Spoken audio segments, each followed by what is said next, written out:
আর ইমাম যদি দেখেন আমি সুদখোরের বিরুদ্ধে বললে ক্যাশিয়ার ধরা খাবে, আমি যদি গানের বিরুদ্ধে বলি সভাপতি ধরা খাবে, আমি যদি পরের ফারাজ ফাঁকি মারার বিরুদ্ধে বলি তাহলে সেক্রেটারি ধরা খাবে।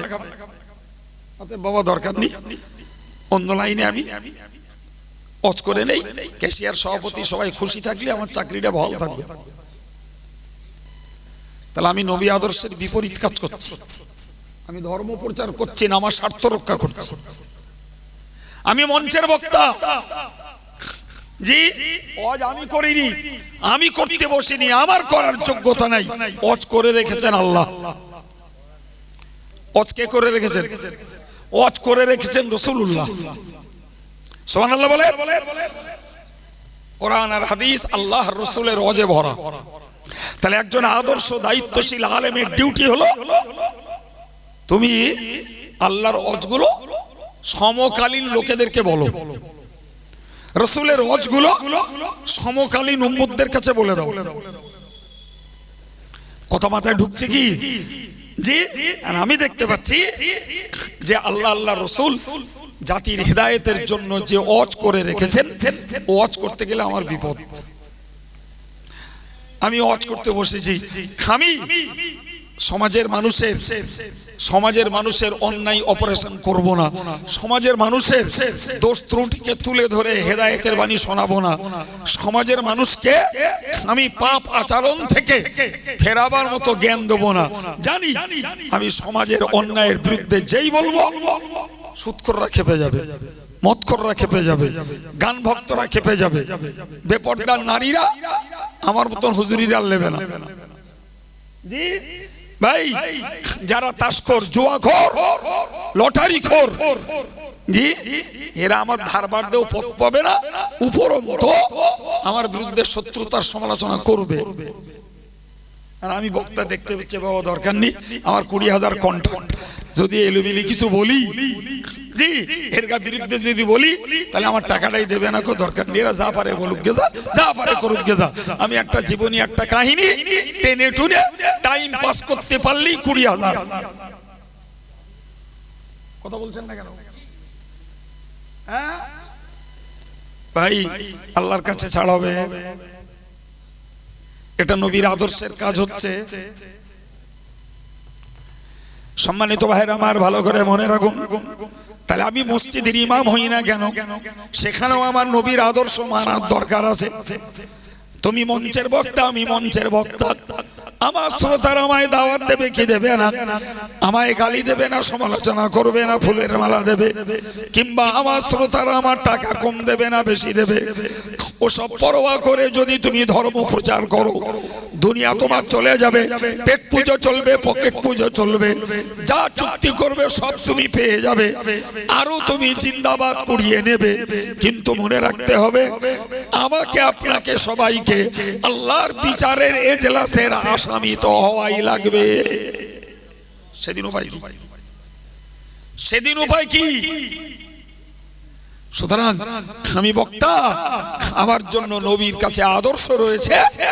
তুমি একদিকে নেকির কাজের আদেশ করো, অপরদিকে পাপ কাজে নিষেধ করো। কিন্তু আমি দেখছি নেকির কাজের আদেশ করা, ফজিলতের কথা বলা, এটা সহজ, এতে এত সওয়াব, ওতে অত সওয়াব, ওতে তত সওয়াব, কদমে কদমে এত নেকি, জি বাপ মার সেবা করলে এত নেকি, বাপ মার চেহারা দেখলে এত নেকি, হজ করলে এত নেকি, নামাজ পড়লে এত নেকি, দান করলে এত নেকি। ভাই এই ফজিলতের কথা বলা বিরাট সহজ ভাব, কারণ এতে তো ঘাড়ে কিছু চাপ পড়ে না। শ্রোতার শুনলো, যে মানবে তার সওয়াব, যে মানবে না তার সওয়াব হলো না, এতে চাপ নেই। কিন্তু যখনই অন্যায় কাজের নিষেধ করতে যাব, তখন আমার পাওনা আছে গাল, সমালোচনা, শত্রুতা, হিংসা, পয়সা কম, দাওয়াত ফেরত, এবং চুক্তির পয়সা পাওয়া যাবে না। তো আমি আপনাকে শুরু করেছি যে আল্লাহ বললেন রসুলের কাছে রয়েছে তোমাদের জন্য উত্তম নমুনা, উত্তম আদর্শ। আমরা কোন দিক দিয়ে দেখব? রসুল একদিক দিয়ে দিন প্রচারক, বরং সারা পৃথিবীতে যত নবী এসেছেন সকল নবীদের সরদার তিনি। সুবহানাল্লাহ। পাশাপাশি আমরা দেখব ওই নবী নিজেই মসজিদের ইমাম, ওই নবী নিজেই সাহাবাদের শিক্ষক, ওই নবী নিজেই 10 বছর মদিনার রাষ্ট্রপতি, ওই নবী নিজেই যুদ্ধের ময়দানের সেনাপতি, ওই নবী আবার কখনো 11টা কখনো 9টা স্ত্রীর স্বামী হিসাবে সংসারী, ওই নবী আবার আব্বা, মেয়েদের পিতা। ওই নবীকে দেখেছি একজন কর্মচারী, অন্যের ব্যবসার ম্যানেজার, আবার কখনো তাকে দেখেছি তিনি একজন ছাগল চারক। কত বলেন? নবী নিজেও ছাগল চড়িয়েছেন এবং বলেছেন মা বিন নবিয়্যিন ইল্লা রাআল গানাম, এমন কোন নবী পৃথিবীতে আসেননি যিনি ছাগল চড়ান। তাহলে শুধু আমাদের নবী না, অন্য নবীরাও ছাগল চড়িয়েছেন। ভাইরা আমার, তাহলে এরূপ ভাবে প্রত্যেকটা ক্ষেত্রে ক্ষেত্রে যদি দেখি, তাহলে নবী পাক সব ক্ষেত্রের মানুষদের জন্য মডেল হয়ে আছেন। আলহামদুলিল্লাহ। ভাই, আমরা এখন বসেছি, আমি দুটো কথা বলছি আর আপনারা বিনয় নম্রতার আদবের সঙ্গে কথা শুনছেন। আমি যদি এইটাকেই লক্ষ্য করে বলি, ভাই কোরআন আমাদেরকে আদব শিখিয়েছে, কোরআন আমাদেরকে আদব শিখিয়েছে। একটা আদব, ইয়া আইয়ুহাল্লাযীনা আমানু লা তুকদ্দিমু বাইনা ইয়াদাইল্লাহি ওয়া রাসূলিহি, হে ঈমানদারেরা তোমরা আল্লাহ এবং রাসূলের সামনে আগে যেও না। একটা আদব। এই আগে যেও না কথাটির অর্থ হলো, রাসূল যদি পথ চলেন তোমরা রাসূলকে সামনে চলো না। আর একটা ব্যাখ্যা হলো যে রাসূল যা কথা বলেছেন তোমরা ওই কথার উপরে ছাপিয়ে তোমাদের নিজস্ব মন্তব্য করো না। কথা বলা যাচ্ছে কি? তাহলে আমরা এখন অশুনতে বসেছি। আমি আব্দুল কাইয়ুম দুটো কথা বলছি, আমার পরের বক্তারাও কথা বলবেন। তাহলে আমাদেরকে এই প্রসঙ্গে এই আদবটা শিখতে হবে যে কোরআন হাদিসের আলোকে আমরা যেটা শিখব ওর উপরে আমাদের নিজেদের মন্তব্য করা চলবে না। দেশীয় বাংলায় বলা যায় ওর উপরে মাথা মারা যাবে না। এই কথা বুঝতে পারছেন আমার? ওর উপরে আমাদের আঙ্গুল ঘরে নিয়ে চলবে না। মানতে পারলে মানো, তোমার জন্য আল্লাহর রহমত আছে, সওয়াব আছে। যদি না মানতে পারো তাহলে নিশ্চিত তুমি তার জন্য আসামি, অপরাধী, তোমার জন্য শাস্তি রয়েছে। কথা ঠিক না ভুল? ভাই কোরআন বলেছে মজলিসে বসেছো, তুমি মজলিসের আদব বজায় রাখো, মজলিসের আদব বজায় রাখো। এটা নবী শিখিয়েছেন সাহাবায়ে কেরামদের, সাহাবায়ে কেরামদের শিখিয়েছেন। সেখানে নম্রতা বজায় রাখো, আদব বজায় রাখো, মনোযোগ ঠিক রাখো, এবং যে কথাগুলো শুনছো ফায়াত্তাবিউনা আহসানা, সকল কথার ভিতরে যেগুলো উত্তম কথা, সুন্দর কথা, ভালো কথা, সেগুলোকে তোমরা মান্য করে চলো এবং এই নিয়ত নাও। সুবহানাল্লাহ বলেন। তাহলে এটা শুধু গতানুগতিক নিয়ম নয় বাবা, যে অজ দেবো আর একদল বক্তা এসে বলবে আর একদল শ্রোতা শুধু শুনে যাবে। ব্যাপারটা এটা নয়। ব্যাপারটা হলো এই মজলিসের আদব। আমরা মন কান দিয়ে কথা শুনবো এবং ভালো কথাগুলোকে আমরা মেনে গুনে চলবো। সুবহানাল্লাহ বলেন। এটাও মজলিসের আদব। এই কথাগুলো আল্লাহ নবীকে শিখিয়েছেন আর নবী সাহাবায়ে কেরামদেরকে শিখিয়েছেন। তাহলে আমরা নবীকে যদি মডেল হিসেবে মানি তাহলে বলতে পারা যায় যে এরকম অজের মজলিসের জন্য আমার নবীর আদর্শ রেখে গেছেন। আমি বক্তা, আমার জন্য আদর্শ রেখেছেন নবী। আমি কাউকে চিহ্নিত করে কোন এই মজলিসে কোনো কথা বলতে পারি না। এটা নিয়ম নয়। আমি কাউকে ওনাকে চিহ্নিত করে একটা কথা বললাম, কেউ মুরব্বীকে চিহ্নিত করে একটা কথা বললাম, এই অধিকার কোনো বক্তার নয়। তুমি হেদায়েতের কথা কমনলি বলো, যার দোষ আছে সে শুনে বুঝে আল্লাহ তার নসিব ভালো করে শুধরাবে। তুমি আমলের কথা স্বাভাবিকভাবে বলো, উনি করেন না এটা বলো না, উনি করছেন এটা বলতে যেও। তুমি বলো নিয়ম যে আমাদের এই আমল করা উচিত, আমরা যারা করি না তারা আল্লাহ আল্লাহর রাসূলের কাছে আমরা অপরাধী। কথা বুঝতে পারছেন ভাই? সত্যি কথা বলতে কি, আমরা যারা ওয়াজ নসিহত করি না বর্তমানে, আমরা নিজেরাই নবীর ওয়াজ নসিহতের আদর্শকে রক্ষা করি না। যে কারণে এর নামে গাল, ওর নামে ফতোয়াবাজি, ওর নামে উল্টো পাল্টা বলার যথেষ্ট বক্তা রয়েছে। হ্যাঁ না বলেন? নবীর মজলিসে একজন সাহাবী একটা লোহার আংটি পরে হাতে মজলিসে বসেছেন। নবী পাক তাকে নিশ্চিত করে কিছু না বলে নবী বললেন যে আমার কি হলো, যে আমি জাহান্নামের গন্ধ নাকে শুকতে পাচ্ছি। কথাটা কি বললেন? এরকম বলেননি বলো যে তুমি কেন এই লোহার আংটি হাতে পড়েছো, ওটা পড়তে নেই, ওটা পড়লে জাহান্নামে যেতে হবে, তা বলেন। নবী বললেন আমার কি হলো যে আমার নাকে আমি জাহান্নামের গন্ধ শুকতে পাচ্ছি। ভাই সাহাবী বুঝে গেলেন যে এই কাজটা আমি করেছি, এই কাজটা আমি করেছি, ফলে তিনি সেটাকে খুলে ফেললেন। তাহলে নবীর ওয়াজের উদ্দেশ্য পুরো হয়ে গেল। সুবহানাল্লাহ। অথচ তিনি ব্যক্তিগতভাবে কারুর মনে আঘাত করলেন না, কারুর ব্যথা দিলেন না, এবং ডাইরেক্ট ওই লোকটা অপরাধী এটা সমাজের মানুষের কাছে তিনি চিহ্নিত করে দেননি।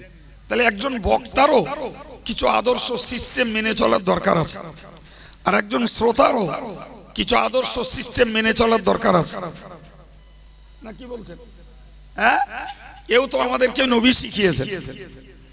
তো নবী পাকের থেকে যে শিক্ষাগুলো আমরা পেয়েছি তথা উম্মতে মুসলিমা পেয়েছে, যারা যে কালের যে শতাব্দীর যে যুগের মানুষ হোক সেটাকে তারা কার্যকর করবেন, তবেই তো নবী দিবস উদযাপন করা আমাদের জন্য সার্থক হবে। ঠিক না ভুল বাবা? জি সম্মানিত ভাইরা আমার, আমি আপনাদের কোরআনের আরেকটা আয়াত বলি। কোরআন শরীফে আল্লাহ বলেছেন, মা কানা লিল মুমিনিনা ওয়াল মুমিনাত, কোন ঈমানদার নারীর জন্য, কোন ঈমানদার পুরুষের জন্য উচিত নয়। কি উচিত নয়? ইযা কাদাল্লাহু ওয়া রাসূলুহু আমরা, যে আল্লাহ এবং তার রাসূল কোন বিষয়ে যদি কোনো ফয়সালা দেন, আইয়াকুনা লাহুমুল খিয়ার, যে তাদের জন্য স্বাধীনতা আর থাকে না। সুবহানাল্লাহ। এটা ইসলামী বিধান, কোরআনের বার্তা। কোন বিষয়ে আল্লাহ ফয়সালা দিয়েছেন, কোন বিষয়ে রাসূল ফয়সালা দিয়েছেন, আল্লাহ বললেন কোন ঈমানদারের জন্য ওই বিষয়ে ব্যক্তি স্বাধীনতা চলবে না, চলবে না। যেটাই ধরুন আপনি, নামাজ আল্লাহর হুকুম, সুতরাং আমি ব্যক্তি স্বাধীনতায় নামাজ ত্যাগ করব এই অধিকার আমার নাই, এই অধিকার আমার নাই। সম্মানিত ভাইরা আমার, ঠিক তদ্রূপ রাসূলুল্লাহ যে কাজটা করেছেন ধারাবাহিক ভাবে, মনে করুন ফজরের 2 রাকাত সুন্নত, রাসূল तमाम জীবন ধারাবাহিক ভাবে ওই নামাজ আদায় করেছেন। ওটা আমাদের জন্য সুন্নতে মুআক্কাদা, একটা মজবুত সুন্নত। আমার স্বাধীনতা নেই যে আমি ওই সুন্নতটাকে ত্যাগ করব। কথা বুঝতে পারেননি? ওই সুন্নত আমি ত্যাগ করব, ইচ্ছা মতো মন চাইলে পড়বো, মন চাইলে পড়বো না, না বাবু, কবিরা গুনাহ হবে। কি হবে? কবিরা গুনাহ হবে। আমার ব্যক্তি স্বাধীনতা ওখানে নেই। ভাই মেসওয়াক করা নবীর একটা সুন্নাত, এবং নবী আমৃত্যু এই সুন্নতকে পালন করেছেন। বরং রাসূল যখন ইন্তেকাল করছেন তার পূর্ব মুহূর্তেই হযরত আম্মা জান আয়েশা সিদ্দিকা রাদিয়াল্লাহু আনহার নিজের ভাই হযরত আব্দুর রহমান তিনি সেখানে একটা মিসওয়াক করতে করতে এসেছেন। রাসূলুল্লাহ আম্মা জান আয়েশাকে ইশারা করে বোঝালেন, মিসওয়াকটা আমাকে দাও। তো আম্মা জান আয়েশা ভাইয়ের কাছ থেকে মিসওয়াকটা নিলেন, নিয়ে নিজে একদিককে চিবিয়ে রাসূলুল্লাহকে দিলেন। সুবহানাল্লাহ বলেন। রাসূল অল্পক্ষণ পরেই ইন্তেকাল করেছেন। পৃথিবীর ইতিহাসের রেকর্ড যে রাসূল তার ইন্তেকালের পূর্বে এই মিসওয়াকের আদত অভ্যাস, এর ধারাবাহিকতা, এর গুরুত্ব মরণের পূর্বে মিসওয়াক করে উম্মতকে বুঝিয়ে দিয়ে গেছেন। অথচ আমাদের কাছে মিসওয়াকের গুরুত্ব নেই। আমাদের উজুর আগে মিসওয়াক করার ধারাবাহিক আমল 100 জন মুসল্লিদের 5 জনে আছে কিনা সন্দেহ। আমরা মিসওয়াক করতে শিখি জানি শুধু রমজান মাসে। রমজান মাস পড়লে আসরের পর থেকে লাগি মিসওয়াক করতে। অথচ ওই আসরের পর থেকে মিসওয়াক করার কোন নির্দেশ হাদিস শরীফে নেই। বরং নির্দেশ রয়েছে স্পষ্টত রাসূলুল্লাহ জানিয়েছেন যে তোমরা এই মিসওয়াক করো নামাজের সময়। হানাফি মাযহাবের মসলা অনুযায়ী নামাজের উযু করার সময়। কখন? উযু করার সময় তোমরা মিসওয়াক করো। তুমি যে নামাজটা বিনা মিসওয়াকে উযু করে পড়বে ওর সওয়াব নরমালে যদি হয় 27 গুণ, তো মিসওয়াক সহ উযু করে নামাজ পড়বে, আল্লাহ ইচ্ছা করলে নরমালে ওই নামাজটার সওয়াব দিতে পারেন 70 গুণ। সুবহানাল্লাহ। ভাই, তাহলে যে বিশ্ব নবীকে আদর্শ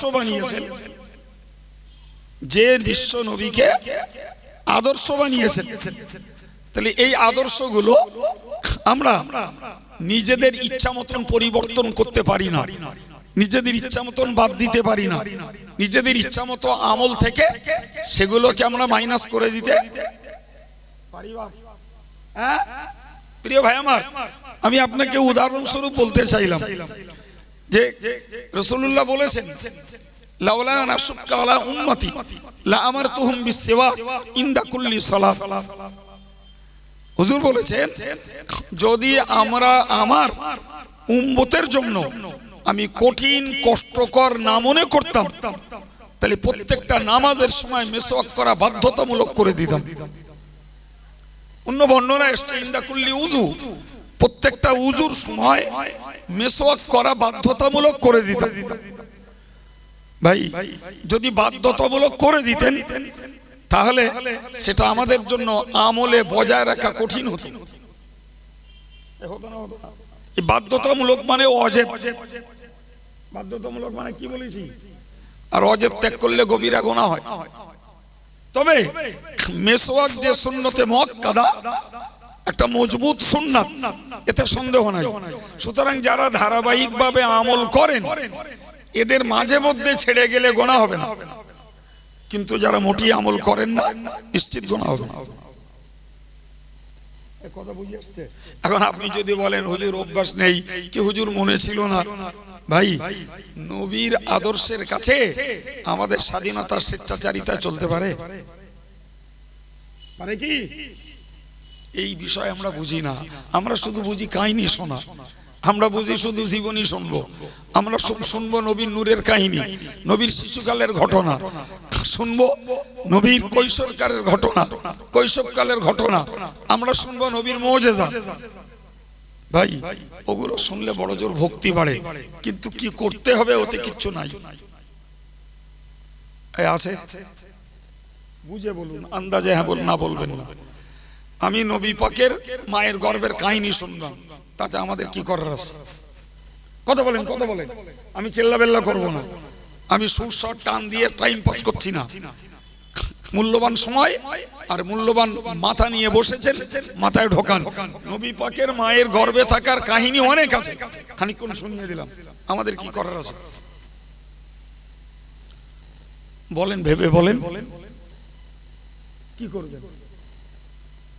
কিচ্ছু করার আছে? কিচ্ছু নেই।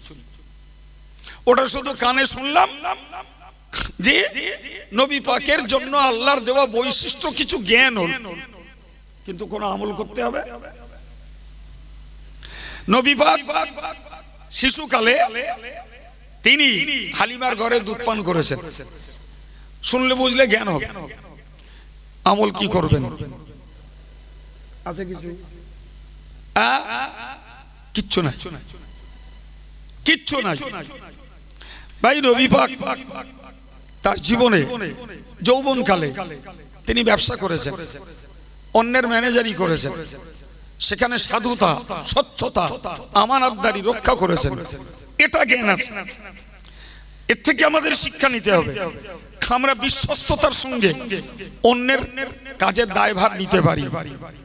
সেখানে আমি কোন রকমে আমি খেয়ানত করতে পারবো না, বিশ্বাসঘাতকতা করতে পারবো না, অন্যের দায়িত্ব নিয়ে আমি আত্মসাৎ করতে পারবো না। সুবহানাল্লাহ বলেন।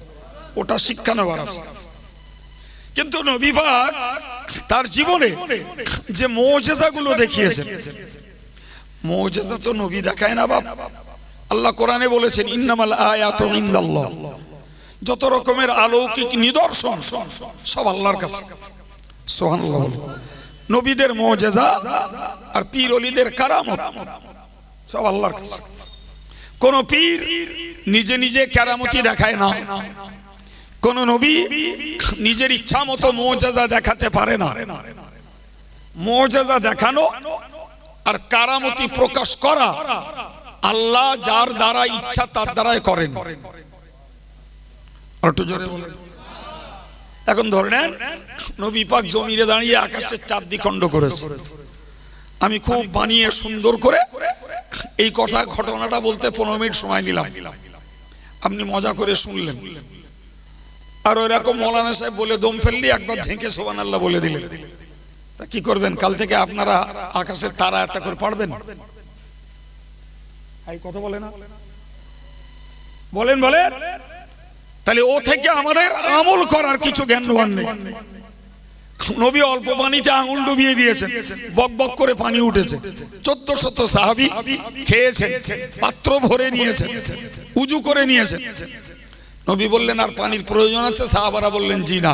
রাসূল আঙুল তুললেন, পাত্রে যতটা পানি ছিল ততটা রয়েছে। আর আমরা শুনলাম। তা কি করবো আমরা? কাল থেকে মুঠোখানি চাল দিয়ে গুষ্টি শুদ্ধ খাবো?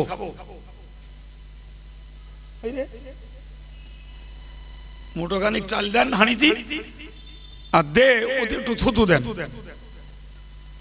দিনই ভাত বেড়ে যাবে, বাড়ির 8-10 জন মেম্বার সবার হয়ে যাবে। কিংবা পানি অল্প আছে, ওতে একটু আঙুল ডুবিয়ে দেন, বোতলটা ভর্তি হয়ে যাবে। আমরা করতে পারবো? বলেন বলেন। তাহলে এই ঘটনাগুলো শুনলে আমাদের কিছু জ্ঞান হয়, কিছু ভক্তি বাড়ে, কিছু ভক্তি বাড়ে। তাহলে রাসূলুল্লাহর নূরের ঘটনা, রাসূলুল্লাহর মায়ের গর্ভে থাকাকালীন ঘটনা, নবী ভূমিষ্ঠ হয়েছেন তার অলৌকিক অনেক কাহিনী আছে। জি, রাসূলুল্লাহর শৈশবকালের ঘটনা, কৈশোরকালের ঘটনা, এগুলো শুনলে জ্ঞান বাড়ে, ভক্তি বাড়ে। কিন্তু বাবু ওই জ্ঞান আর ভক্তিটাকে বাস্তবায়িত করতে গেলে তখন রাসূলের আদর্শকে আমলে কাজে লাগাতে হবে। তাহলে তো ভক্তির দাবি করে লাভ, ভক্তির দাবি করে তাহলে লাভ হবে, তা না হলে লাভ আছে? কি কি আয়াত বলে এত কথাবার্তা করে বলে ফেললাম। আল্লাহ বলেছেন মা কানা লিল মুমিনি ওয়ালা মুমিনাতিন, কোন ঈমানদার পুরুষ আর ঈমানদার নারীর জন্য উচিত নয়, ইযা কাদাল্লাহু ওয়া রাসূলুহু আমরা, আল্লাহ এবং রাসূল যখন কোন বিষয়ে ফয়সালা করেছেন, সিদ্ধান্ত দিয়েছেন, আইয়াকুনা লাহুমুল খিয়ারা, সেখানে কোন ঈমানদার নারী পুরুষের কোন স্বাধীনতা, কোন স্বেচ্ছাচারিতা জোরে বলেন চলবে না, কোন স্বেচ্ছাচারিতা চলবে না।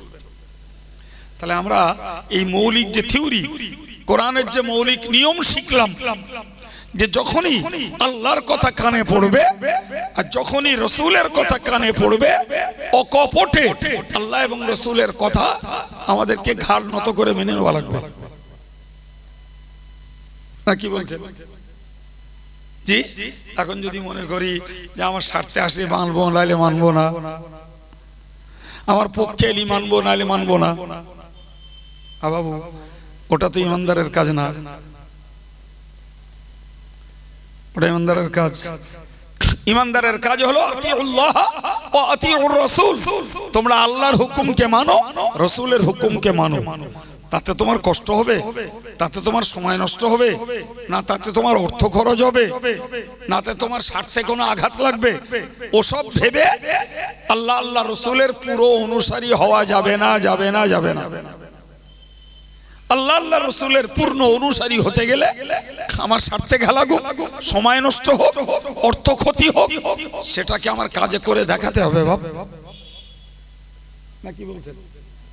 হ্যাঁ প্রিয় ভাই আমার, তো আমি শুরু করেছিলাম যে এই মজলিসটাতে নবী এরকম মজলিসে ওয়াজ করেছেন।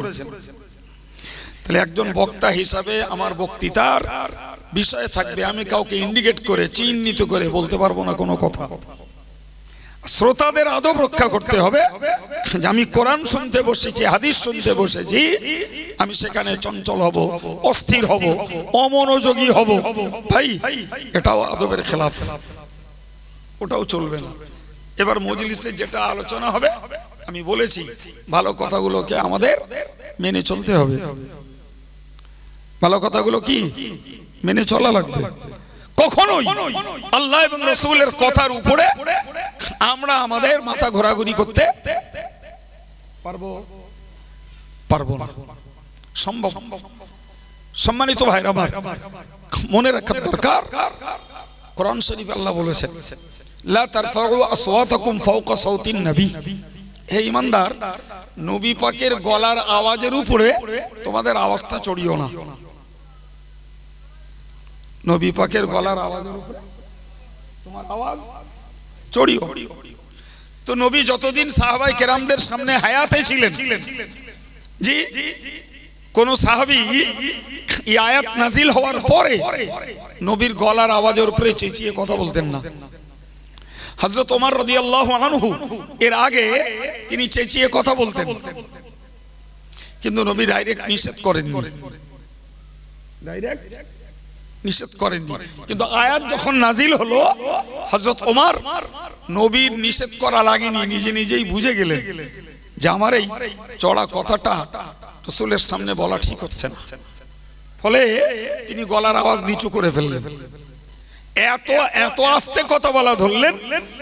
এই আয়াত নাজিল হওয়ার পর থেকে ওমর রাদিয়াল্লাহু আনহু একটা কথা বললে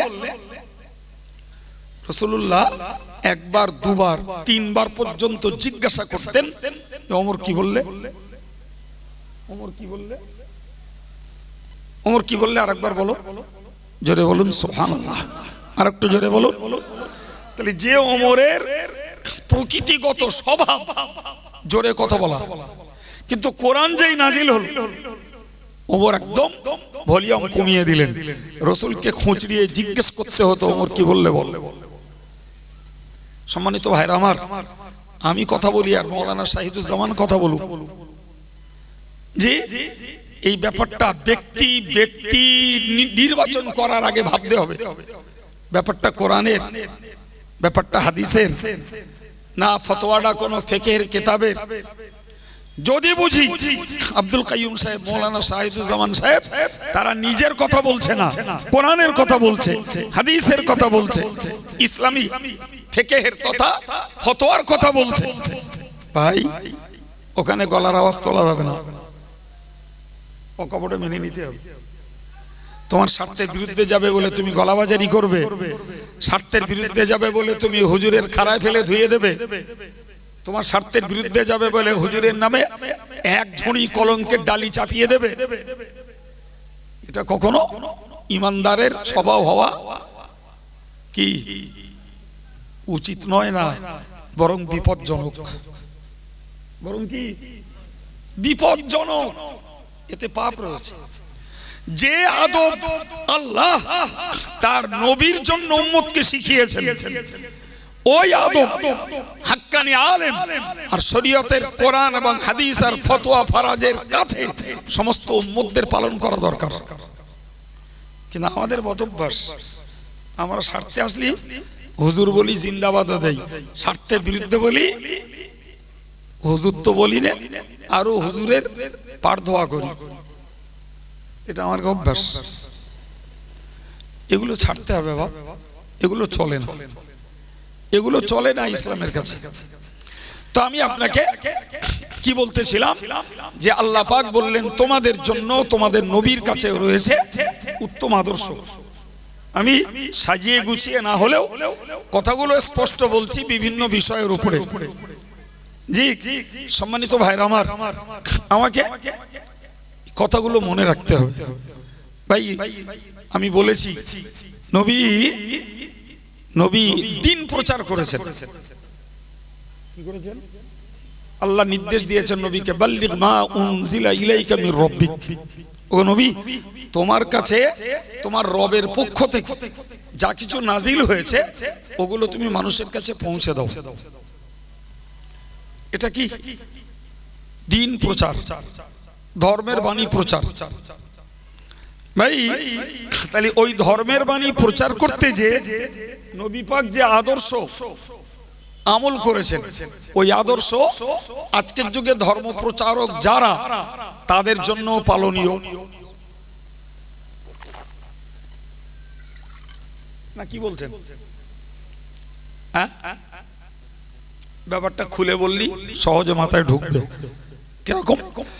নবীকে আল্লাহ দিন প্রচার করতে বলেছেন।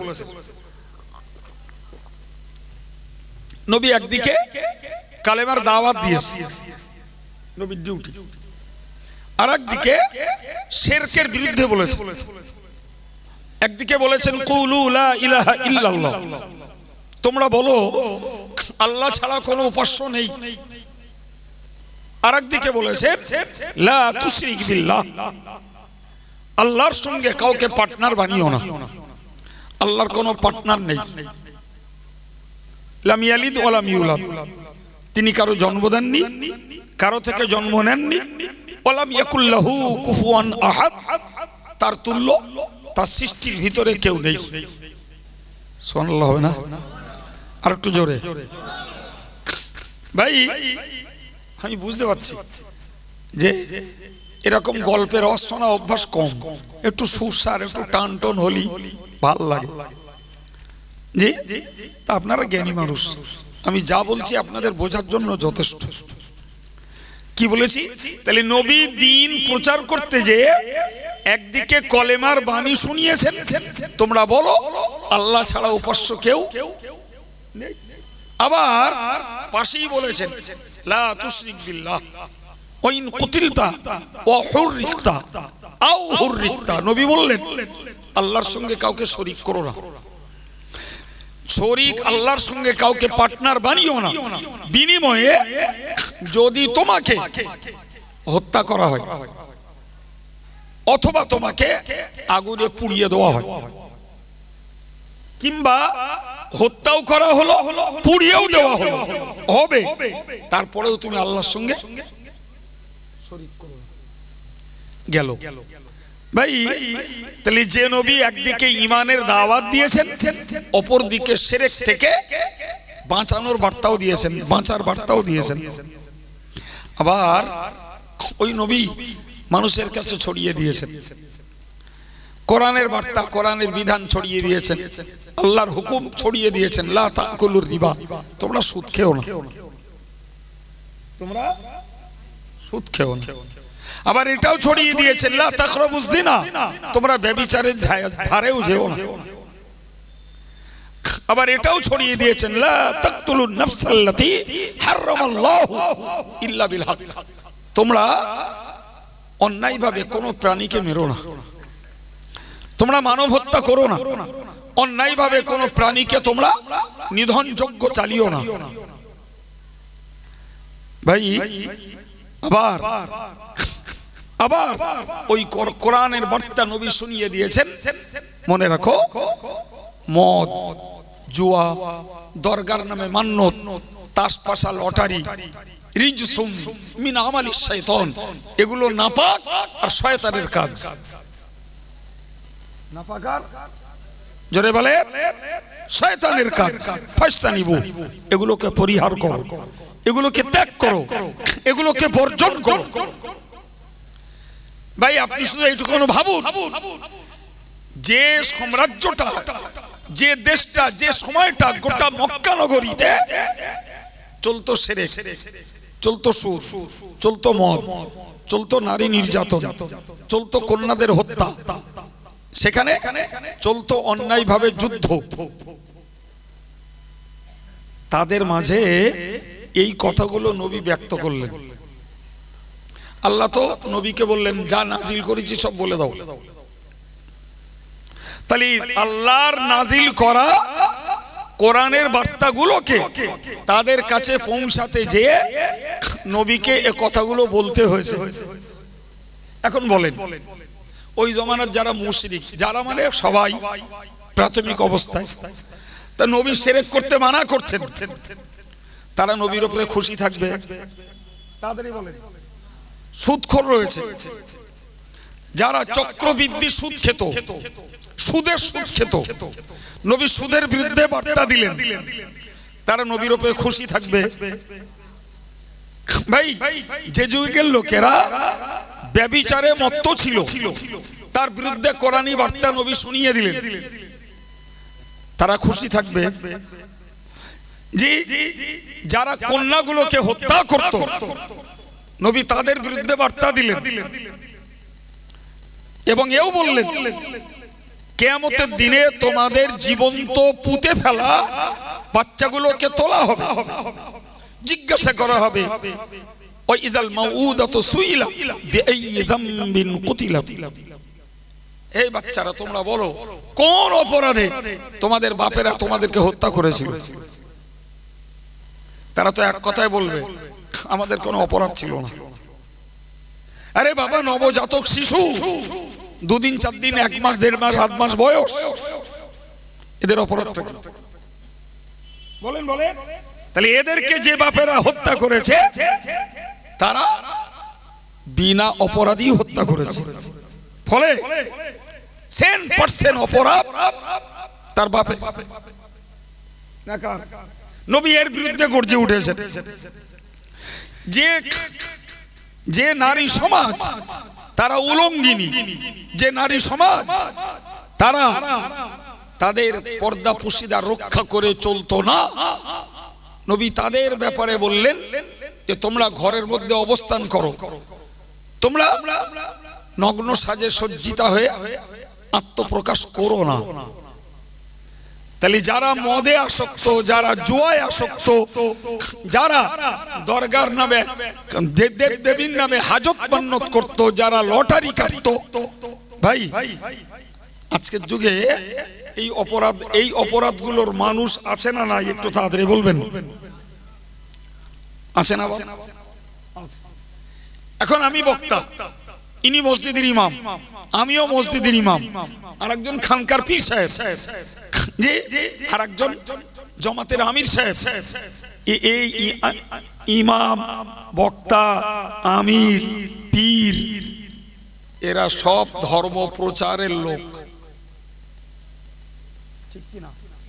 আর আমার নবীর আদর্শ যদি আমাকে ফলো করতে হয়, তাহলে ওই মেম্বারে বসে কিংবা দাঁড়িয়ে আমার মুসল্লিদের ভিতরে যার যা দোষ আছে ইন্ডিকেট না করে, চিহ্নিত না করে হেদায়েতের জন্য বলা ইমামের দায়িত্ব।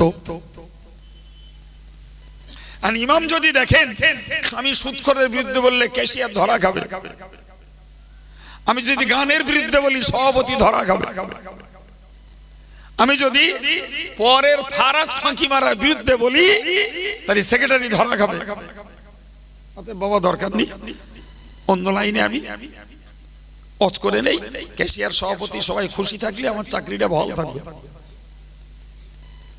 তাহলে আমি নবী আদর্শের বিপরীত কাজ করছি, আমি ধর্ম প্রচার করছি না, আমার স্বার্থ রক্ষা করছি।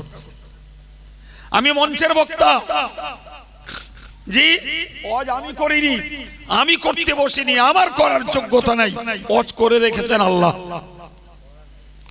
অজ কে করে রেখেছেন? ওয়াজ করে রেখেছেন রাসূলুল্লাহ। সুবহানাল্লাহ বলে। কোরআন আর হাদিস আল্লাহর রাসূলের ওয়াজে ভরা। তাহলে একজন আদর্শ দায়িত্বশীল আলেমের ডিউটি হলো তুমি আল্লাহর ওয়াজগুলো সমকালীন লোকেদেরকে বলো, রাসূলের ওয়াজগুলো সমকালীন উম্মতদের কাছে বলে দাও। কথা মাথায় ঢুকছে কি? জি। আর আমি দেখতে পাচ্ছি যে আল্লাহ রাসূল জাতির হিদায়াতের জন্য যে ওয়াজ করে রেখেছেন, ওয়াজ করতে গেলে আমার বিপদ। আমি ওয়াজ করতে বসেছি, আমি সমাজের মানুষের অন্যায় অপারেশন করব না, সমাজের মানুষের দোষ ত্রুটিকে তুলে ধরে হেদায়েতের বাণী শোনাবো না, সমাজের মানুষকে আমি পাপ আচরণ থেকে ফেরাবার মতো জ্ঞান দেবো না। জানি আমি সমাজের অন্যায়ের বিরুদ্ধে যেই বলবো সুদখোররা খেপে যাবে, মদখোররা খেপে যাবে, গান ভক্তরা খেপে যাবে, বেপরদা নারীরা আমার মতন হুজুরিরা নেবে না। জি ভাই, যারা তাসখোর, জুয়াখোর, লটারিখোর, জি এরা আমার ধারবার দেও পথ পাবে না, উপরন্ত আমার বিরুদ্ধে শত্রুতার সমালোচনা করবে। আর আমি বক্তা দেখতে পাচ্ছি বাবা দরকার নেই, আমার 20,000 কন্ট্যাক্ট, যদি এলোমেলি কিছু বলি, জি এর বিরুদ্ধে যদি বলি তাহলে আমার টাকাটাই দেবে না, কো দরকার নেই, এরা যা পারে বলুক গে যা, যা পারে করুক গে যা। আমি একটা জীবনী, একটা কাহিনী টেনে টুনে টাইম পাস করতে পারলেই 20,000। কথা বলছেন না কেন ভাই? আল্লাহর কাছে ছাড়াবে, এটা নবীর আদর্শের কাজ হচ্ছে। সম্মানিত ভাইরা আমার, ভালো করে মনে রাখুন, তাহলে আমি মসজিদের ইমাম হই না কেন, সেখানেও আমার নবীর আদর্শ মানার দরকার আছে। তুমি মঞ্চের বক্তা, আমি মঞ্চের বক্তা, আমার শ্রোতারা আমায় দাওয়াত দেবে কি দেবে না, আমায় গালি দেবে না, সমালোচনা করবে না, ফুলের মালা দেবে, কিংবা আমার শ্রোতারা আমার টাকা কম দেবে না বেশি দেবে, ওসব পরোয়া করে যদি তুমি ধর্ম প্রচার করো, দুনিয়া তোমার চলে যাবে, পেট পুজো চলবে, পকেট পুজো চলবে, যা চুক্তি করবে সব তুমি পেয়ে যাবে, আরো তুমি জিন্দাবাদ কুড়িয়ে নেবে।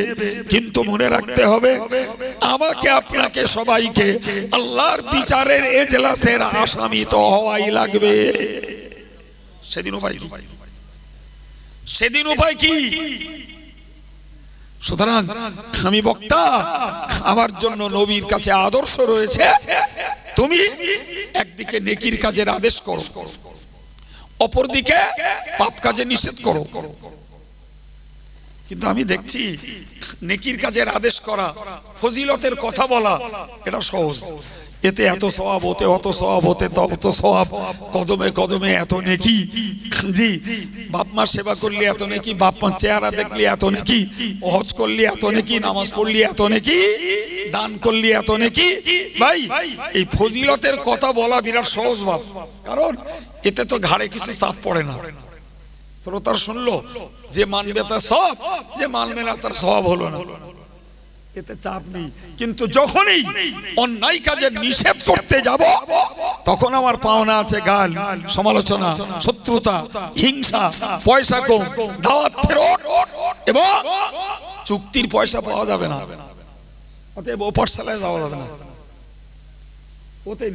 আমি এমনি জীবনী বলছি, কাহিনী বলছি, ফজিলতের 2-4টে কথা বলে দিল, লোকরা সুবহানাল্লাহ বলে একদম গাল দিয়ে ঘেঁষা তুলে বাড়ি চলে গেল। আমিও ভালো থাকলাম, চুক্তির পয়সাটাও পালো, আগামী দিনে 3 বছরের দাওয়াত পেয়ে গেল। জি, তাহলে নবীর আদর্শকে কবর দিয়ে আমরা দিন প্রচার করছি না, স্বার্থ প্রচার করছি। ভাই আমার, রাসূলকে আল্লাহ বলেছিলেন, নবী তোমার কাছে আদেশ আর নিষেধের যে বার্তাই পাঠিয়েছি সব পৌঁছে দেওয়া লাগবে, সব পৌঁছে দেওয়া লাগবে।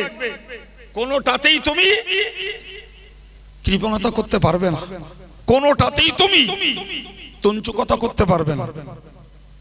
যদি ওয়াইল্লাম তাফআল ফামা বাল্লাগতা রিসালাতা, এই নবী যদি তুমি এই তোমার যে দায়িত্ব দিয়েছি এ যদি পৌঁছে না দাও, তাহলে প্রমাণ হবে তুমি রাসূল হওয়ার দায়িত্ব পালন করোনি। আচ্ছা বলেন তো, যে রাসূলের জন্য এত বড় বার্তা, তুমি রাসূল হওয়ার দায়িত্ব পালন করেনি। আমরা মৌলানা মুফতি মুহাদ্দিস মুফাসসির জি যে যত বড় সাহেব হই রাসূলের পায়ের ধুলোর যোগ্যও নই। আমাদেরকে আল্লাহ যার যে পয়সার যত কিঞ্চিত জ্ঞান দিয়েছেন, যার যতটুকু ভাই ওইটুকু যদি সীমাহীন ভাবে ব্যাপক ভাবে যদি উম্মতের হেদায়েতের জন্য না পৌঁছে দেই, তাহলে আলেম হওয়ার দায়িত্ব পালন করেছি বলে প্রমাণ হবে। বাপ ভাবার আসে না নাই?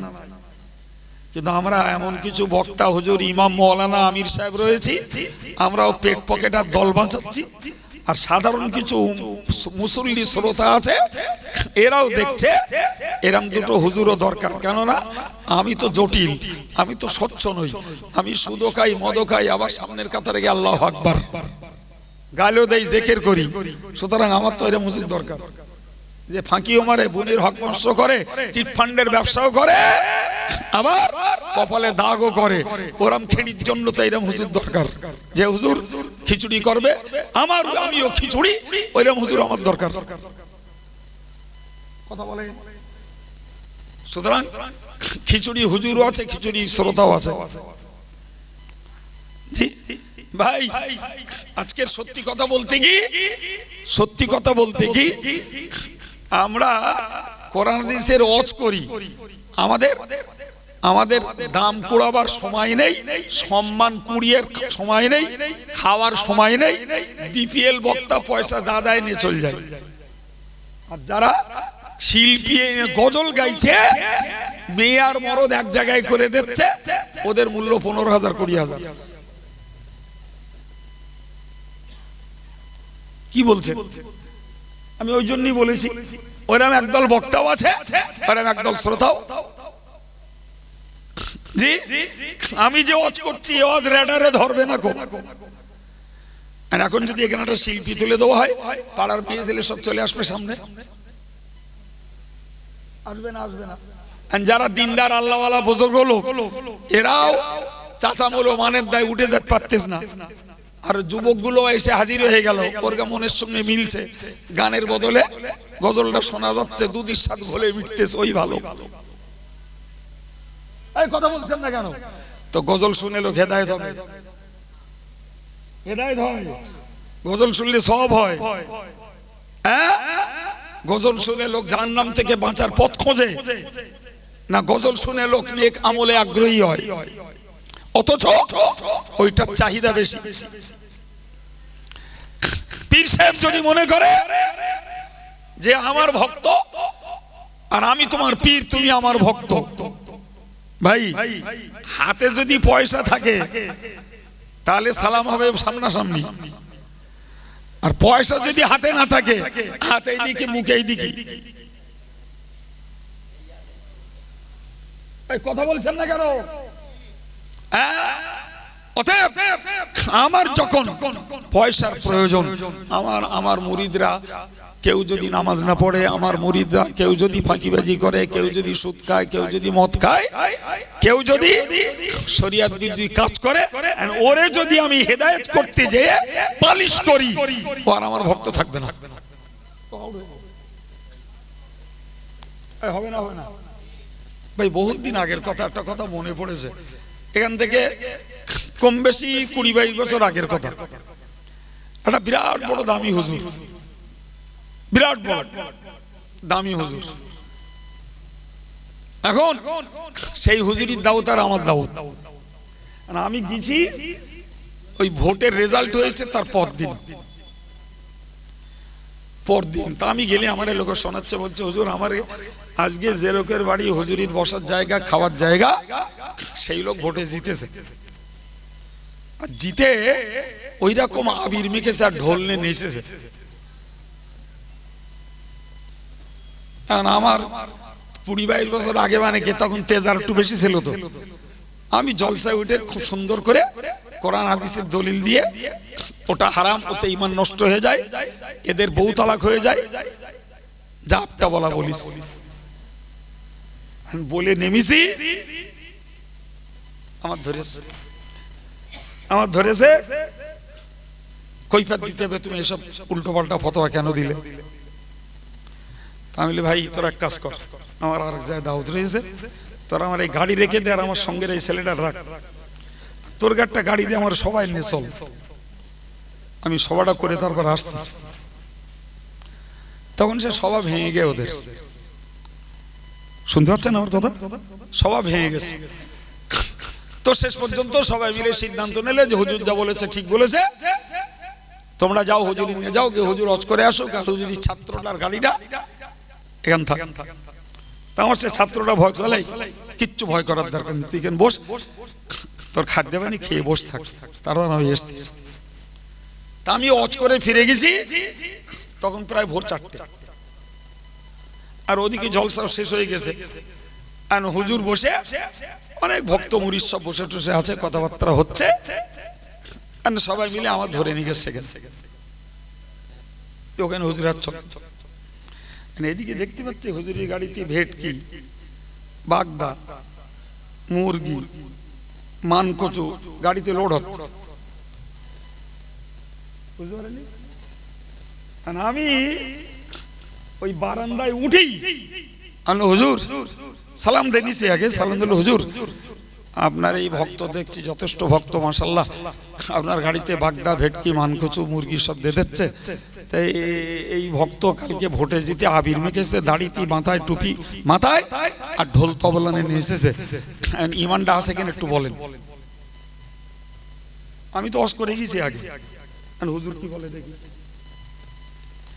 হুজুরও ব্যস্ত গলে পড়ে গেছে, সে ভক্ত তখন সাত খেলানের মতন করতেছে, আমার ধরবে মারবে কি, হুজুর আর ভক্তের খেলা। হুজুর তখন মিসকি মিসকি হাসতেছে। আমি বলি হুজুর হাসলে হবে, হাসলে হবে না, বাগদা ভেটকি আপনি খান, ওতে আপত্তি নেই, হাসলে হবে না, কতটা দিতে হবে। আশ্চর্য ব্যাপার, হুজুর মুখ ফুটিয়ে তখন আর কিছু বলতেও পারছে না। আর এই নেতা এই যে আমারে ধরবে, ওরা তখন ব্রেন কাজ করতে না, যে আমি যে এরে ধরবো তো হুজুরির সামনে তো আমার বিরুদ্ধে বলতেছে, আর আমি তো সোজাসুজি বললাম আপনার এই ভক্ত। আমার তখন বলছে আপনার ক্লাস আছে, আমি তখন বসে আমার শিক্ষকতা করি, আমি বলি জি হুজুর ক্লাস আছে। বলতে আপনি আসেন, আমি দেখছি। আমি বলি হুজুর আমি তো যাবো, আমার ক্লাস 8টা, এখনো অনেক সময় বাকি, আমার জাতি ঘন্টাটা রেখ লাগবে, আমি চলে যাবেন, একটু কি হবে বলেন। একবারও বললে না যে বাবা তোমার এটা করা ঠিক হয়নি, কি এটা অন্যায়, এতে ইমান নষ্ট হয়ে যায়, এ করতেনি, শুধু এইটুকু বললে ঠিক আছে আমি তওবা পড়িয়ে দিচ্ছি। কি জন্য তওবা পড়াবা, বলেন কি জন্য তওবা পড়াবে? সে তো একটা দাঁড়িয়ালা ইমানদার লোক, তার তওবা তুমি থেপকো পড়াবা কেন? তার মানে হুজুর চোর বললি দোষ, কিন্তু তওবা করতে বলতেছে মানে কাপড়টা ঝেড়ে পড়তে বলতেছে, ওতে দোষ নেই। ও জানে যদি চোর বলিছি তাহলে এ আর আমার ভক্ত থাকবে না। এখন যদি তওবা পড়তে বলি, তো তওবা পড়া খারাপ জিনিস না, তো ভালো জিনিস। জি, ও বুঝে গেল হুজুর আমার খারাপ বলিনি, তওবা পড়িয়েছে। জি, আর হুজুরও বুঝে গেল ভক্তটা আমার রক্ষে হলো। আল্লাহর কাছে জবাব দিতে হবে না তো বাপ, জবাব দিতে হবে আল্লাহর কাছে। কি বলছেন সম্মানিত ভাইরা আমার, মনে রাখুন নবীর দিন প্রচারের আদর্শ ছিল নবী হে তোমার কাছে যা কিছু নাজিল করা হয়েছে ওটাকে তুমি পৌঁছে দাও, যদি না পৌঁছাও তাহলে তুমি রাসূল হওয়ার দায়িত্ব পালন করনি বলেই প্রমাণ হবে। আল্লাহু আকবার। যদি এই হয় নবীর জন্য, তাহলে আমাদের ছাড়াবার কোনো জায়গা আছে বাবা? হ্যাঁ না বলেন বাবা, আছে? এবার শুনুন মারাত্মক কথা, নবী বুঝেই গেলেন যে আমাকে দিন প্রচার করতেই হবে, কিন্তু নবী যেন বলতে চাইলেন আল্লাহ আমি যদি আপনার দিন প্রচার করি এইভাবে, তো লোকে তো আমারে মারবে, লোকে আমারে গাল দেবে, লোকে আমারে ভিটে ছাড়া করবে, লোকে আমারে হিংসা করবে, শত্রুতা করবে।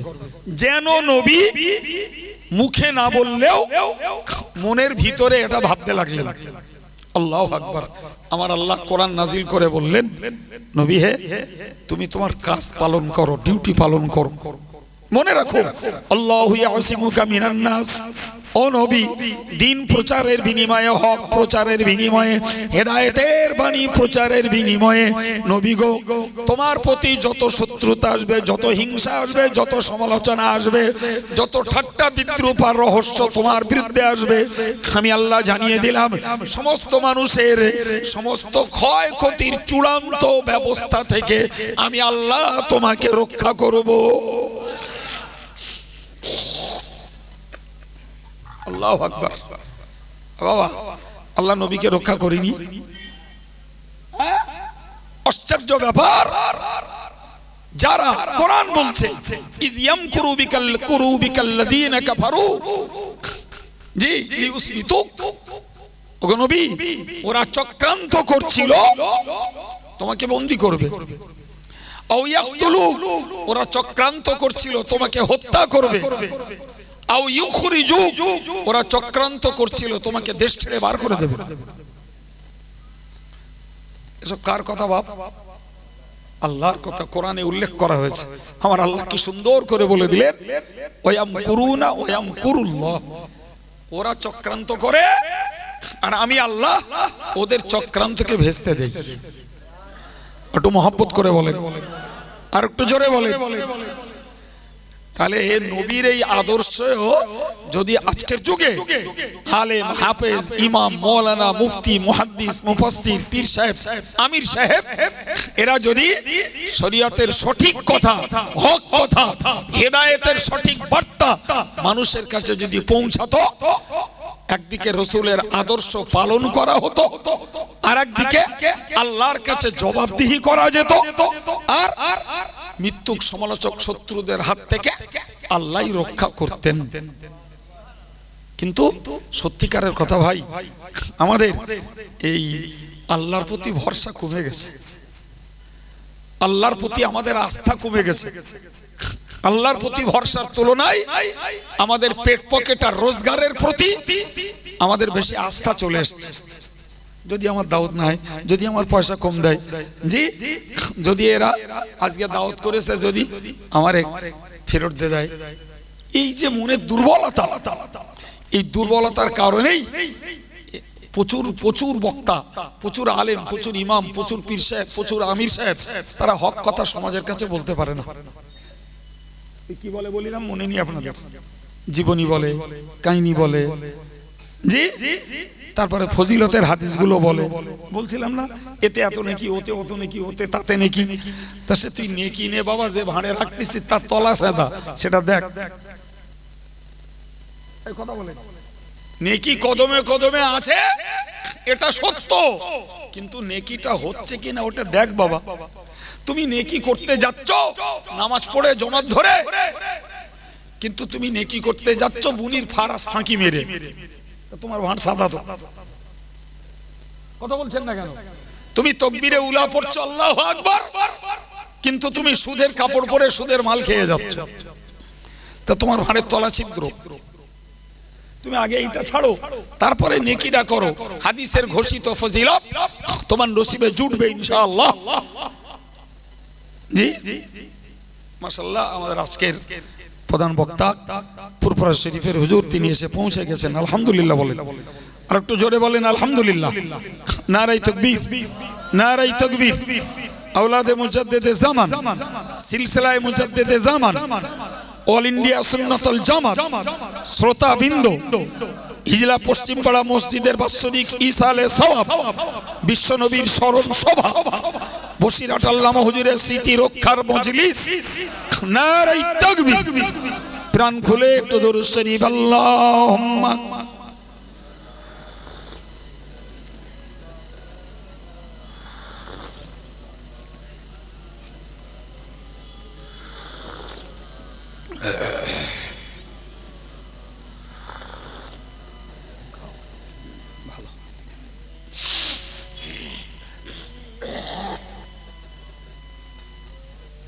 সম্মানিত ভাইরা, হুজুর তার সময় স্টেজ নেবেন, আমি তার আগে আপনাদেরকে যে কথা শোনাচ্ছিলাম, তাহলে আমরা ন্যায় পথে চললে, হক পথে চললে, রসুলের আদর্শ ফুলফিল পালন করলেও রক্ষা কে করবে? ভরসা কার উপরে করতে হবে? আল্লাহর উপরে। আল্লাহর উপরে ভরসা করতে হবে, যথাসময় আল্লাহ রক্ষা করবেন। সম্মানিত ভাইরা আমার, আমি আপনাদেরকে একেবারে মৌলিক কথা বুঝিয়েছি। তাহলে আমি একজন বক্তা হিসাবে আমারও আদর্শ আছে, আমারও নবীর কাছে নেওয়ার আদর্শ আছে। আপনি শ্রোতা হিসাবে নবীর কাছে আপনারও নেওয়ার আদর্শ আছে না নাই?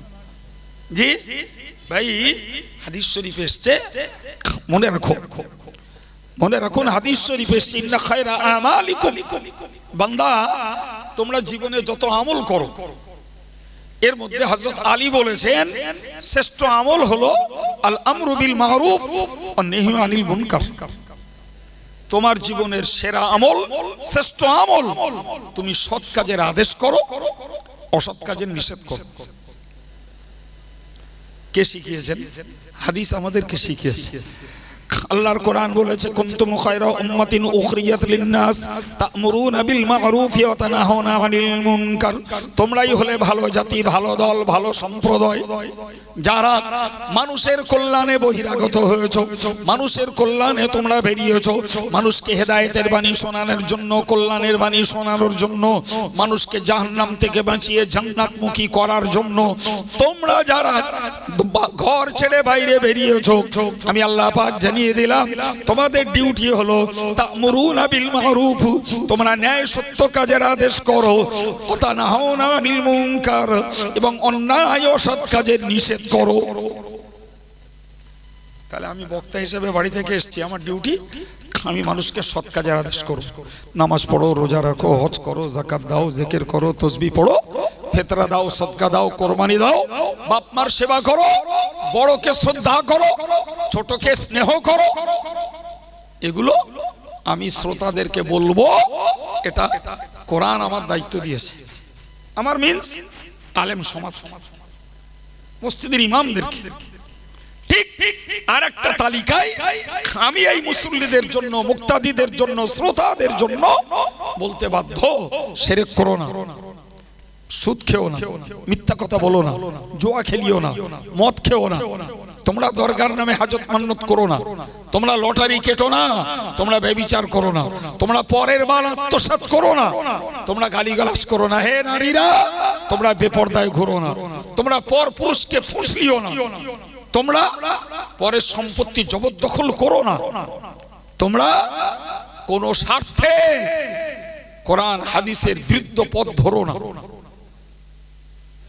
কথা বলেন। তাহলে আমি যখন ধর্মের কথা বলতে এসেছি, আমাকে আদেশের কথা, ফজিলতের কথা, সওয়াবের কথা, এগুলো যেমন বলতে হবে, নিষেধের কথা, পাপাচারণের কথাও মানুষকে শুনিয়ে দিতে হবে। হ্যাঁ না বলেন? তাহলে আমার ডিউটিটা পালন হবে।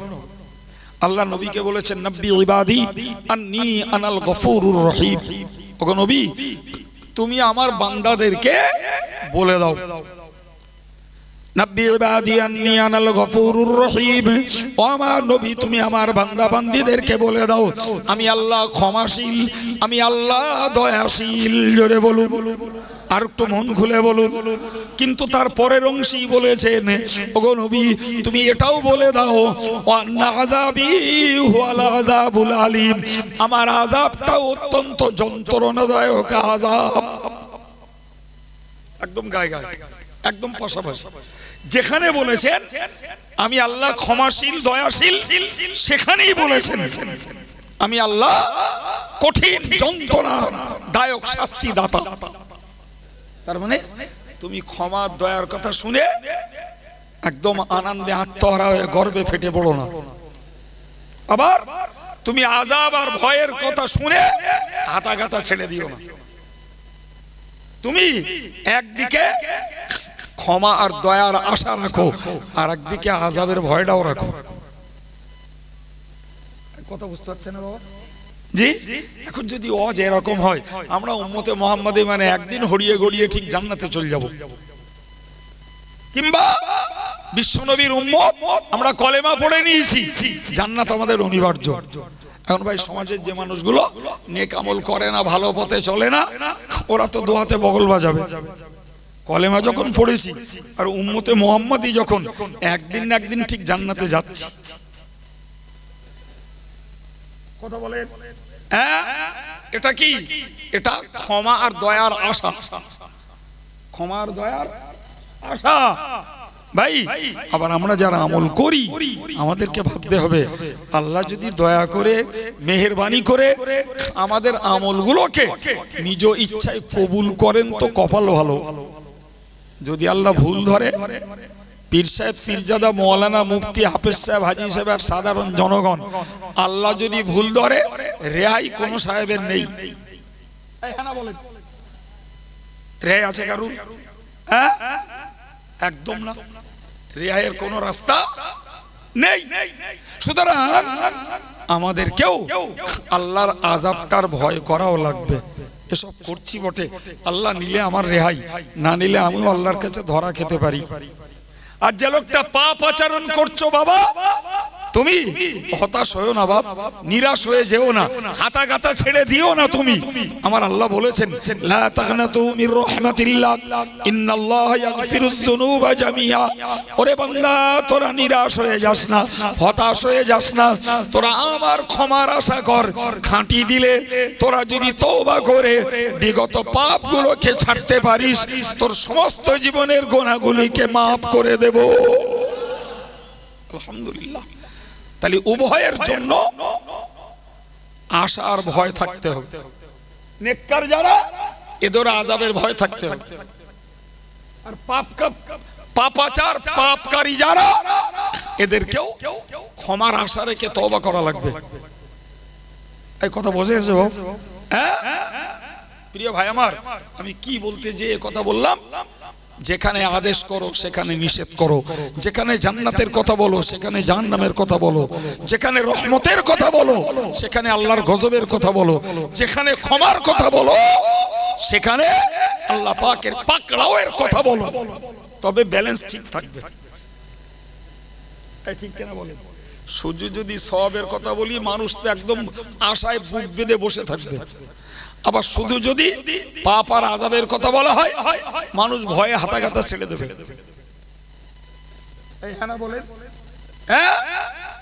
ঘটনা এটাই। অতএব আমার আল্লাহ কোরআনে যেমন উভয় বিষয়ের বার্তা দিয়েছেন, আমার প্রিয় রাসূল সাল্লাল্লাহু আলাইহি ওয়াসাল্লাম দ্বীন প্রচারের ক্ষেত্রে একদিকে আদেশ আর একদিকে নিষেধ, একদিকে ফজিলত আর একদিকে রাযাইল, মানে একদিকে ইবাদতের মহত্ব আর একদিকে খারাপি, একদিকে ঈমানের কথা আর একদিকে শিরকের কথা, একদিকে আমালে সালেহার কথা আর একদিকে আমালে তালেহা বদ কাজের কথা পাশাপাশি বলেছেন। যেখানেই বলেছেন যে হাসরের বিভৎস চিত্রের কথা, সেখানেই নবী শুনিয়ে দিয়েছেন আর সে ছায়ার নিচের আরামের কথা। সুবহানাল্লাহ। কথা বুঝে আসেনি বাবা? জি। তাহলে নবীর দ্বীন প্রচারের আদর্শ, নবীর দ্বীন প্রচারের একটা পদ্ধতি। জি সম্মানিত ভাইরা আমার, যারা হাক্কানি রব্বানি আল্লাহ ওয়ালা আলেমে দ্বীন পীরানে তরিকাত বুজুর্গ, তাদের জীবন খুললে দেখা গেছে তারা রাসূল করিম সাল্লাল্লাহু আলাইহি ওয়াসাল্লামের নীতি আদর্শের উপরে তারা তাদের জীবনের ধর্ম প্রচারকে কাজে লাগিয়েছে। আলহামদুলিল্লাহ বল। আর একটু জোরে সরে বলেন। ভাই আমি আপনাদেরকে কথা বলতে বলতে এসেছি, অল্প গুটি কত কথা আপনাদেরকে শুনিয়েছি। জি নবীর আদর্শের উপরে প্রথম শুনিয়েছিলাম নবী আমাদের জন্য নমুনা, নবী আমাদের জন্য মডেল, নবী আমাদের জন্য স্যাম্পল। নবী দেখে আমরা আমাদের জীবন গড়ব, এটাই আল্লাহ চেয়ে ওই নবীকে মানব সমাজে পাঠিয়েছেন। তো আমি নবীর দ্বীন প্রচারের কথা বলেছি, নবীকে মান্যতা দেওয়ার কথা বলেছি। জি ভাই আমার, এবং আদেশ নিষেধ সব রকমের বার্তা, মানুষকে ভয় করে নবী কোনো কিছু গোপন রাখেন না, কোনো কিছু গোপন রাখেন। আমাদের ডিউটি ভাই আমি এতক্ষণ ধরে বলছিলাম না, নবীর আদর্শে আমরা যারা ধর্ম প্রচারক আমাদের ডিউটি। বিশ্বাস করুন আপনারা যারা সাধারণ জনগণ, আপনাদের ডিউটিটাও একেবারে হালকা পাতলা না। বাপ, আপনি মেম্বারে কথা বলতে না পারেন, মঞ্চে কথা বলতে না পারেন, আপনি পীর সাহেবের খানকা বসে কথা বলবেন, অধিকার আপনার নাই। কিন্তু আপনার পরিবারের উপরে আপনার একটা অধিকার আছে না? নাই? জোরে বলেন। সম্মানিত ভাইরা আমার, মনে রাখুন আপনার পরিবারের অধিকার হলো এটাই। আমার আল্লাহ কোরআন শরীফে জানিয়েছেন, ইয়া আইয়ুহাল্লাযীনা আমানু কু আনফুসাকুম ওয়া আহলিকুম নারা। হে ঈমানদার, তুমি নিজে বাঁচো, তোমার পরিবারটাকে জাহান্নামের আগুন থেকে বাঁচাও। এখন বলেন, পরিবারটাকে জাহান্নামের আগুন থেকে যে বাঁচাতে হয়, তাহলে পরিবারের কাছে ওয়াজটা করবে কেডা?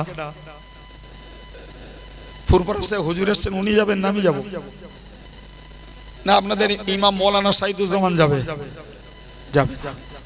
এটা ডিউটিটা পরিবারের যারা গার্জিয়ান তাদের। তোমার বিবি নামাজ পড়ে না, তাকে নামাজ পড়ার আদেশটা তুমি করো। তোমার বিবি বেপরদায় ঘোরে, ও রাগ করবে না কি করবে ওটা দেখার নয়। আমি আল্লাহর দ্বীনের কথা বলছি, এটাই নবীর আদর্শ।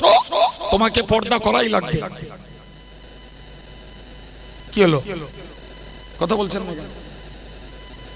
তুমি কোরআন পড়তে পারো, তোমার দেহ পাক থাকলে আমার বাড়িতে কোরআন পড়া লাগবে। তোমার মুখ আছে বলে তুমি গালিগালাজ করবে, অশালীন ভাষা বলবে, এই অধিকার তোমার নাই। ওটা আমি নিষেধ করব। টাকা আছে বলে তুমি নগ্ন সাজে সজ্জিত হয়ে পরপুরুষকে ফুসলাবে, এটা তোমার জন্য আমার পক্ষের অনুমতি নাই। বরং আমার আদেশ, তুমি ঘরের ভিতরে রান্নাঘরে কাজে কামে অবস্থান করো, বাইরে বেরোলে তোমাকে পর্দা করেই যাওয়া লাগবে। এই কথা বলছেন না কেন? হ্যাঁ, আপনি আগে বলেছি আপনি পীর সাহেব নন, বক্তা নন, মসজিদের ইমাম নন, কিন্তু আপনি পরিবারের প্রধান। আপনার স্ত্রী ছেলে মেয়েকে সৎ কাজের আদেশ করা এবং অন্যায় অসৎ কাজের নিষেধ করা, এটা আপনি একজন হেড অফ দ্য ফ্যামিলি, পরিবারের প্রধান হিসাবে আপনার দায়িত্ব।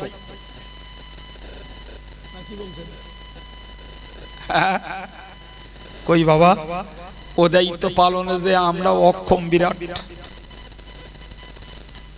জি, আশ্চর্য ব্যাপার, আশ্চর্য ব্যাপার। আমরা বর্তমান কালে অনেক ফ্যামিলি বাড়ি বউডারে বসিরহাট মার্কেট করা বন্ধ করতে পারিনি। রাগ করছেন বাবা? বউগুলোরে আমরা বেবাড়ি যাওয়া বন্ধ করতে পারিনি, বরং দিন যাচ্ছে আরো বাড়ছে। একজন যদি বলে তোমাদের বেবাড়ি যাওয়া উচিত না, না জায়েজ, যে তিনি সেখানে কত পরপুরুষ রয়েছে, আর একজন পাশে বাতাস দিলে যাক যাক, ওদেরও তো একটু আনন্দ করতে ইচ্ছা হয়, বাস সব বীজ মারা গেল। কথা বলে, ওই ডিউটিটা কে পালন করবে? তুমি নামাজ পড়ছো, দাড়িওয়ালা টুপিওয়ালা, তুমি যথেষ্ট নেক কাজ করছো, কিন্তু রাসূল বলেছেন ইন্না খায়রা আমালিকুম আল আমরু বিল মারুফ ওয়ান নাহয়ু আনিল মুনকার। তোমার আমলগুলোর মধ্যে শ্রেষ্ঠ আমল হলো সৎ কাজের আদেশ করো, অসৎ কাজের। তোমার মেয়েটা মোবাইলে চ্যাট করছে, তোমার মহিলা মেসেঞ্জারে সে প্রেম করে বেড়াচ্ছে, তোমার ছেলেটা মোবাইল নিয়ে ফ্রি ফায়ার আর পাবজি খেলে হারাম আর শিরকের কাজ করছে, জি, ও মানা করবে কে? কে মানা করবে? আপনি বলবেন হুজুর জানি না আমি। হতে পারে, অসম্ভব না, যেহেতু আমরা বয়স্ক মানুষ অত শত বুঝি নেব। ওরা মোবাইলে কি করে না করে ওরাই জানে। জি ভাই, তবে এইটুকু তো বোঝেন যে একটু বাচ্চা বিছানায় পেচ্ছাপ করা বন্ধ হয়নি, সে মোবাইল চালাচ্ছে, আর ওর বাপ বলছে আরে কি করছে, বলতে তুমি বুঝবো না, ও কার্টুন খেলাচ্ছে, ও গেম খেলাচ্ছে। এই কথা বলছেন না কেন? আমি যেন মনে হচ্ছে যেন জঙ্গলের কথা বলছি। যান বাড়ি গিয়ে খোঁজ নেন, হ্যাঁ, তাহলে ওকে রোধ করবে কে? ওকে প্রতিরোধ করবে কে? ওকে কোরআন পড়ার প্রতি নিয়ে যাবে কে? ওকে ইসলামিক স্টাডিজটা কে শিখাবে? ওকে ইসলামিক প্রাইমারি স্টেজের নবীর সুন্নাত, দৈনিক জীবনের দোয়া কালাম, তেলাওয়াতে কোরআন, ইসলামিক নলেজ ওকে কে শিখাবে? অজেত তো বে হয়ে যাচ্ছে, দেশে বে হয়ে যাচ্ছে। যেমন দামি তেমন বেদামি, এপিএল বক্তা বিপিএল বক্তা প্রচুর অজ হচ্ছে না, হয় না? খোঁজ নেন তো কটা গ্রামে কেতাদরস্ত মক্তব চালিয়ে বাচ্চাগুলোকে স্মার্ট, বাচ্চাগুলোকে ইসলামিক নলেজ, বাচ্চাগুলোকে কোরআন হাদিসের, বাচ্চাগুলোকে নবীর সুন্নাত, বাচ্চাগুলোকে দৈনিক জীবনের দোয়া কালামের প্রশিক্ষণ কটা গ্রামে আছে? খোঁজ নেন। আমার বক্তব্য ওইটা কি আপনার আমার আম মানুষ, সাধারণ মানুষদের আদেশের অন্তর্ভুক্ত না? ওটা কি আমার আদেশের ডিউটির মধ্যে পড়ে না? যাই বাবা মক্তবে পড়তে যেতে হবে, মক্তব কামাই করা চলবে না। টিউশনি কামাই করলে বাপ মার তদারকি আছে। মক্তব যদি চলে আর ওটা যদি কামাই করে, সেখানে বাপ মার খুব একটা হেডেক নেই। 2-3 দিন গেল না, আজকে যাচ্ছার মধ্যে জাগে বলিস কেন আমার পেট ব্যথা করছে, বলিস কেন মা, বলিস কেন আমার পেট লাভ দিল। মা শিখকে দিচ্ছে ছেলে, কি বুঝলেন? আমি যদিও এখানকার ধর্ম শিক্ষার প্রকৃত অবস্থা জানি না বাবু, তবে যতটুকু জানি যেখানকার তার হাল এইরকম। প্রাইভেট কামাই করলে খবরদারি আছে, যেহেতু ওটা বেতন দিয়ে পড়তে হয়। আর মক্তবের বেলা এরা চামড়ার টাকা খুঁজে বেড়ায়। মক্তবে চাঁদা ধরুন, তাহলে আগে আমার কাছে গ্রামের ফেতরা চামড়ার টাকা সব আমি নিয়ে আমাশে দিয়েছো না জামিয়ায় দিয়েছো, কেন আমার কে কেন রাখতে পারোনি? কত বড় বিবেকহীন বিচার যে তুমি বড় লোক, তুমি কোরবানি দিয়েছো, তোমার পশুর বিক্রি করা চামড়া তোমার ছেলে তোমার মেয়ের পড়াবে। আর মাধ্যমিক আর উচ্চ মাধ্যমিক পড়াবার বেলা তোমার গাঁটির টাকা খরচা করবা। আমি ঠিক বলেছি না ভুল বলেছি বলবেন? হ্যাঁ, হায় রে হায়।